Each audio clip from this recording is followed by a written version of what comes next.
శ్రేష్టమైన నామములో మీ అందరికీ కూడా సమాధానం కలుగునుగాక. ఆమేన్. దేవుని యొక్క వాక్యాన్ని యూట్యూబ్లో వర్తమానాలు, వాట్సాప్లో వస్తున్నప్పుడు డైలీ పోస్టర్స్ ఖచ్చితంగా షేర్ చేయండి ఇతరులకు. స్టేటస్ ద్వారా, ఫేస్బుక్ ద్వారా, ఆన్లైన్ వాటి విషయంలో షేర్ చేయాలా.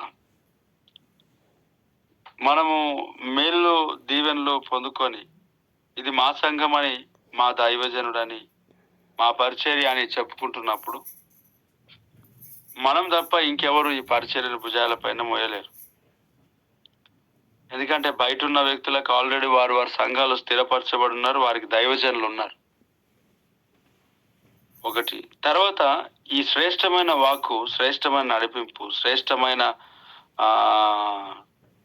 బోధ అనేక ప్రజలకు వెళ్ళాలి అని అంటే ఆ వెళ్ళట కొరకు కూడా మనం ఈ పరిచర్యలో పాలు పంచుకోవాలా, షేర్ చేయాలా, ఇతరులకు పంపించాలా, ఇతరులకు తెలియజేయాలా వార్తను.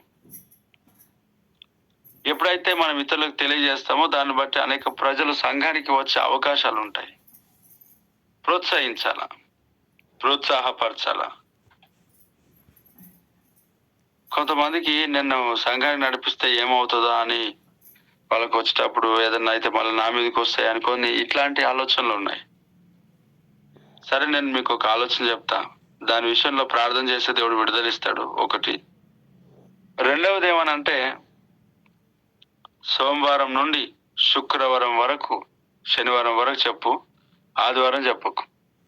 ప్రార్థన చేయి, వాళ్ళే వస్తారు. దేవుడికి స్తోత్రం.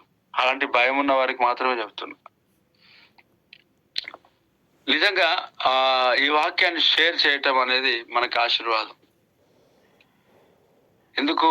ప్రజలు అనేకులు లోక సంబంధమైన వాటిలో మునిగి తేలుతూ డబ్బు కొరకే దేవుని పని చేస్తున్న వారు చాలా మంది ఉన్నారు. మన ప్రాంతాల్లో కూడా చాలా మంది ఉన్నారు. మనము ప్రజలు సమకూర్చుకోవటం మన దర్శనం కాదు, ప్రజలను ప్రభు యొద్దకు నడిపించడం మన దర్శనం. అందుకే అనేక మందికి బ్యాప్టిజమ్స్ ఇచ్చాం, చాలా మందికి ఇచ్చాం, రక్షణలో నుండి దేవుడు నడిపించాడు. నేను ఇన్ని రోజులు పట్టించుకోలేదు, కానీ నాకు దేవుడు సన్నిధిలో నేను చాలా దాని విషయంలో ఎందుకో దృష్టి వెళ్ళింది. అరే, నేను ఎందుకు మౌనంగా ఉంటున్నా? అలాగని చెప్పి నేను ఎవరిని దూషించాను, కానీ నాకు అది సంబంధం లేదు. కానీ ప్రాకారములు దిట్టపరచాలి ఖచ్చితంగా. అలా ఆ ప్రాకారం దిట్టపరచటకు మీలో కొందరు కూడా వాడబడుతున్నారు, ఇస్తున్నారు. ప్రాకారములు దిట్టపరచాలి. శ్రేష్టమైన పరిచర్యను, శ్రేష్టమైన వాక్యాన్ని, సందేశాన్ని విడిచిపెట్టి వెళ్తున్నారనంటే అది నార్మల్ విషయం ఏం కాదు. అది ఖచ్చితంగా మన గురించి నెగిటివ్ చెప్తే తప్ప ఊరికే జరగదు, తృణీకరిస్తే తప్ప జరగదు. మరలా వెళ్ళిన వారు చాలా మంది మన పైన అసూయ, కోపము, కుళ్ళు కలిగి ఉంటున్నారు కొంతకాలం. ఆ తర్వాత మరలా రావటం జరుగుతుంది. నిజంగా ఇలా మనం ఖచ్చితంగా దేవుని పనిలో స్థిరపరచాలి, బలపరచాల, దాంట్లో మీరు వాడబడాల. ఎందుకు రమ్మన్నానన్నట్లుగా దేవుడి సన్నిధిలో ఏ విత్తనం అయితే వాళ్ళు వేస్తున్నారో అదే కొయ్యాలి వాళ్ళు. దేవుడికి స్తోత్రం.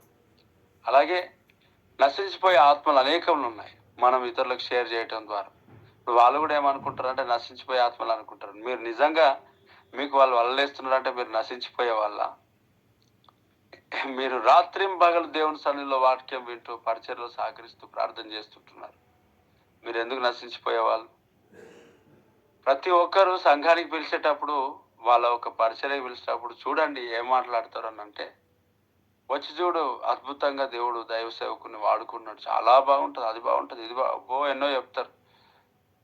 మన దగ్గర ఉండి కూడా చెప్పం, మనం అన్నీ ఉచితం. మరలా నిస్వార్థంగా దేవుని పనిని మనం చేస్తుంటున్నప్పుడు లేనిది అవసరం లే, ఉన్నది కూడా ప్రజలకు చెప్పకపోతే తెలియదు కదా. ఖచ్చితంగా చెప్పాలి. ఒక వ్యక్తి యొక్క నేత్రాలు వెలిగింపబడి సంఘానికి రావాలంటే చెప్పడం ప్రాముఖ్యమైన విషయం, తెలియచేయాల. ఇలా లేనిది ఉన్నట్టుగా చెప్పేవారు చాలా మంది ఉన్నారు. మనం ప్రభుత్వంలో తెలియజేయాలి నిస్వార్థమైన పనిని. దేవుడు ఎలా గొప్పగా జరిగిస్తూ బ్యాప్టిజమ్స్, రక్షణలోనికి ఎంతమందిని అయితే నడిపిస్తున్నాడు చూడండి. వాక్యాన్ని విందాం ప్రియులారా. 34వ కీర్తన 5వ చరణం. వారు ఆయన తట్టు చూడగా వారికి వెలుగు కలిగేను. దేవుడికి స్తోత్రం. వారి ముఖంలో ఎన్నడూ లజ్జింపకపోవు. పిల్లరా, దేవుని వైపు చూడటం అనేది మనం నేర్చుకోవాలి. ప్రతిరోజు ఆయన వైపు మనము చూచుదుము గాక. ఆయన వైపు మనము చూస్తే మన యొక్క చీకటి, మన పరిస్థితులన్నీ కూడా దేవుడు చక్కబెట్టి వెలుగు చేత మన ముఖాలను కప్పుతాడు, ప్రకాశింపజేస్తాడు. క్రీస్తు మన పైన ఉదయిస్తాడు. ఆయన వైపు చూడడం నేర్చుకోవాలి. నీకున్న ప్రతి పరిస్థితులలో, అనారోగ్య పరిస్థితులలో అన్నిటిలో కూడా ఈరోజు ఉదయకాలం, ప్రభువా నీవు తప్ప నాకు ఎవరు లేరు, నేను నీ వైపే చూస్తున్నానని ప్రార్థించు. నన్ను బాగు చేయవా దేవా, నా పరిస్థితులు చక్కబెట్టవా, భరించలేకపోతున్నాను, నీ వైపే నేను చూస్తున్నా. దాసి కన్నులు చూస్తున్నట్లుగా నా ఎన్నులు నిన్ను చూచున్న, దాసుడుగా నిలుచున్నట్లుగా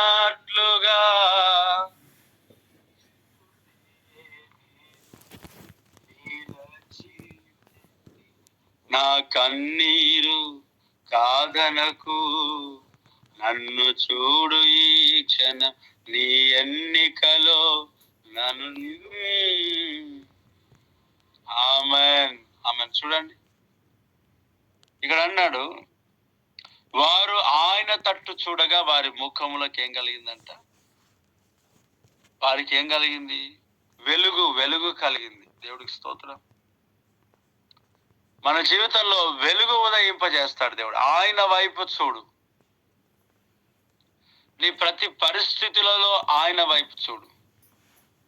రెండవదిగా, ఆయన వైపు చూసిన వారి యొక్క ముఖములంట ఎన్నడూ కూడా సిగ్గుతో కప్పబడు, లజ్జింపకపోవును. సిగ్గు అనేది లేదు. సిగ్గుతో కప్పబడవు, ఆనందంతో నింపబడతాయి, సంతోషంతో నింపబడతాయి. నీ అవమానమును దేవుడు కొట్టివేస్తాడు, నీ నిందలను కొట్టివేస్తాడు, నీ బాధను దేవుడు కొట్టివేస్తాడు. ఆయన వైపు చూస్తున్న నీ జీవితంలో దేవుడు గొప్ప కార్యాలు చేస్తాడు. వారు ఆయన తట్టు చూడగా వారికి వెలుగు కలిగెను, వారి ముఖంలో ఎన్నడూ లజ్జింపకపోవును. దేవునికి స్తోత్రం. నీ ముఖం సిగ్గుతో కప్పబడదు. ఆయన వైపు చూస్తున్నావు. నీ అప్పులు తొలగించబడి తీసుకున్న ఈఎంఐలు అన్నిటినీ క్లియర్ చేస్తున్నాడు ఆయన. ఆమేన్.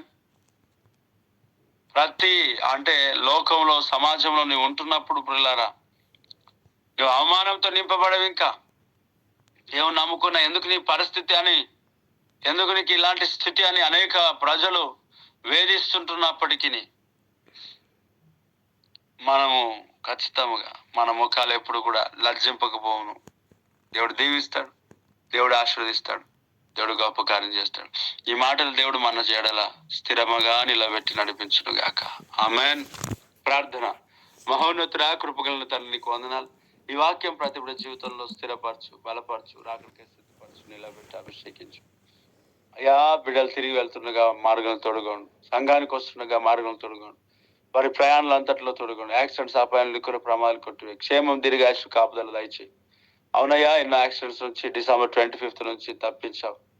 ఇప్పటి వరకు నిన్నటి దినమున కూడా అద్భుతం చేశావు తండ్రి. ఇక మీదట ఈ యొక్క యాక్సిడెంట్స్ అన్నిటి కంప్లీట్ గా తొలగిపోవాలయ్యా. నీ బలమైన కార్యాలు చేయి తండ్రి, ఆశ్చర్యము కాల్చి దేవాన్ని నీ నిత్య నడిపింపులో అద్భుతం చేయి ప్రభా. దేవానికి స్తోత్రం నాయన.